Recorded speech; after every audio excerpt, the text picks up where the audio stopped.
I just don't understand the transgender thing at all, really.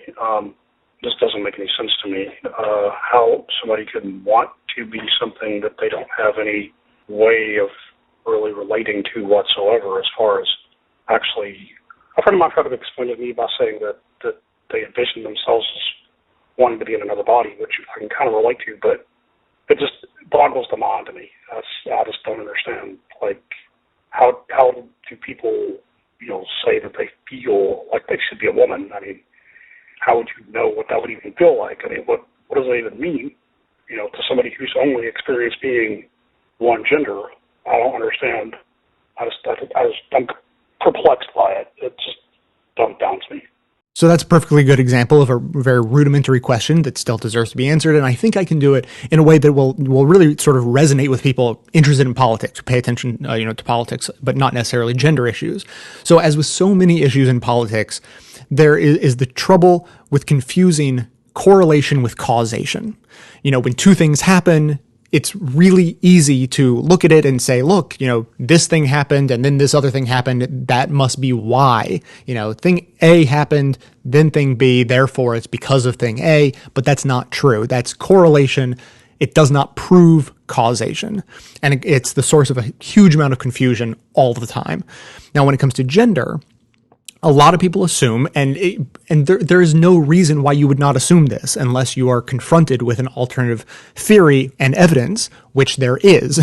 So everyone assumes, because it's the simplest, easiest thing, that there is a causal relationship between a person's biology and their gender identity. So their biology is, what shape their body is actually in, and their gender identity is all in your head. It's, completely, our sense of self is 100% in the brain. And so it's a fairly reasonable assumption that there is a causal relationship between the way your body looks and the way your brain perceives your gender identity. But that's not true. There is not a causal relationship. There is very, very often a correlation. By and large, the huge majority of people, there is a correlation between their gender identity and their biology.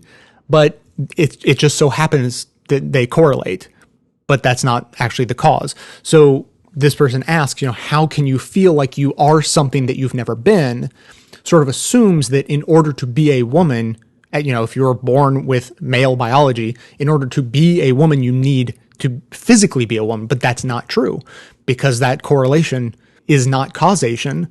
You can have the internal workings, the internal sense of self, the internal gender identity of a woman without having the standard female physical biology. So I think the first step to understanding this issue is to break that false link, that false impression that gender and biological sex is linked in a causal way rather than just usually correlating. Hey Jay, this is Melissa from New York, Melissa Doom. Actually, I was featured in your trans episode. Thank you for that. So you asked for comments with the trans issue, and I didn't have anything particular to add, but I wanted to talk about the way a lot of people talk about trans issues. I know that you gather clips, so it's not necessarily your fault for the way that people phrase things, and they aren't doing good, and they're covering it in the first place, and I don't want to come off as pedantic, but there's a couple things that people discuss that I think that could be discussed better. First, a lot of people were saying the born in the wrong, or trapped in the wrong body thing, yada, yada, yada. That's sort of an old myth. It's not really, or not quite myth, it's just not the best way to understand it, because it's automatically forces everything into a binary. It forces into there are men, there are women, and everyone fits into one of them, and some people have a mismatch. But it's not the case. There's lots of other identities in between, and when you say, this person's trapped in the wrong body, you erase those people, and it's just not the most correct way to talk about it. It also destroys the fact that it belies the fact that there's a big spectrum between just being cis and being trans. And the other thing I wanted to bring up is a couple of the clips that you played talked about men who like trans women, and the way that the hosts were talking about it is a little weird, because they were talking about the shame of it, and there was a lot of, I wouldn't do this. But the weird thing, the problem with it is that there's two problems. There's one, the fact that there's a stigma attached to it all. Men who are attached to trans women are straight. There's nothing gay about it. There's nothing queer about it. Trans women are women. The genitals that someone has does not really determine the gender that they are. And the other thing I had is it's sort of a little seedy in my mind to talk about the men anyway, and it's supposed to be about trans issues.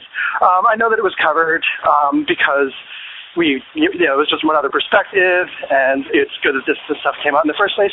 But it's a little, I would prefer that we would talk about actual trans people. Okay, thanks, Jay. Goodbye. I mentioned before about how a person's gender identity and really their general sense of self in its entirety, it takes place entirely within the mind and really has nothing to do with the biology of the body. And Melissa, who we just heard from, actually wrote in addition to calling in, and drives that point home talking about biology. So Melissa says, biology is basically irrelevant to the discussion of trans identity. I'm not a woman who is biologically male. I'm a woman. How can we say my body is male when its owner isn't? As I said in my letter to Radio Dispatch, gender isn't two distinct categories. Even in biology and even in genetics, there are tons of intersex conditions that are invisible and much more common than you'd think. Biology just isn't that relevant. So that's going to be it on voicemails and emails on the subject today. There is definitely more to come. And so, I just want to leave with that point that, if you are stuck on feeling that gender is defined by biology, then that is going to be your stumbling block forever.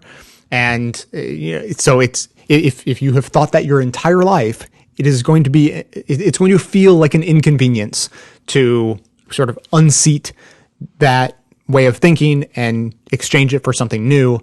But the fact that, it shouldn't be thought of as an inconvenience. It should be thought of as an opportunity to expand your understanding and refine your thinking to something that is more accurate. Because if you are stuck on that old theory, then nothing about the world will make sense. Basically, it's like having a hypothesis. You test your hypothesis. The evidence shows your hypothesis can't be true, but then you stick with that hypothesis anyways, and then try to make sense of the world, given that you have a hypothesis and the evidence does not support it. The only way for the world to make sense is to throw out the hypothesis and go with something new, which is that gender and biology are, it turns out, unrelated.